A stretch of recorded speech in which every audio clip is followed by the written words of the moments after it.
We can see that in Psalm 91. Let me just share it with you. Psalm 91 verses 3 and 4.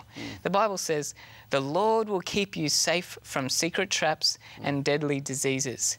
He will spread his wings over you and keep you secure. His faithfulness is like a shield or a city wall." I don't believe this is just a nice feel-good poem. I believe that God's offering genuine help to people today, and as he was back then.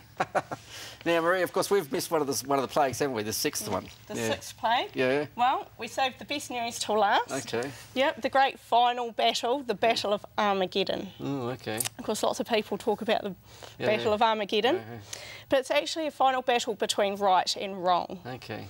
And, yeah, a final clash of the civilisations. And until the kings of the East come and rescue from where the sun rises.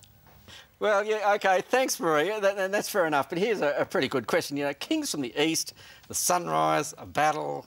We're going to throw to Ben. Ben, tell us the story. What's it all about?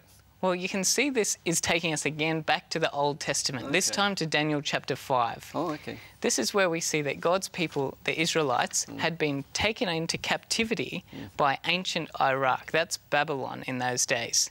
Now, in that situation, they'd completely seemed like they'd lost. It seemed like God's people's darkest hour. And so it seemed pretty pathetic.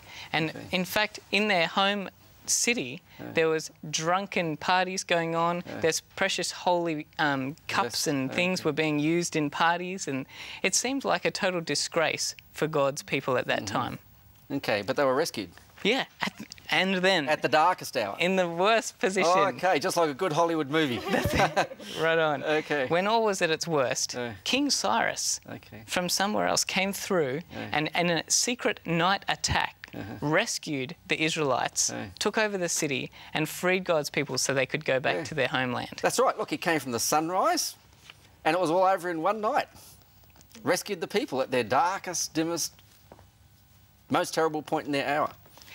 And so what we can see then, this is a promise that is linked to in the book of Revelation. OK, so when we look at the story of the 7 last plagues, and thanks Ben, thanks Sarah, and thanks very much Marie, when we look at the story of the last plagues, we understand it's a story of how God can rescue you from any situation, even if it's as bad as the 7 last plagues. Wow, that's a story of fantastic hope.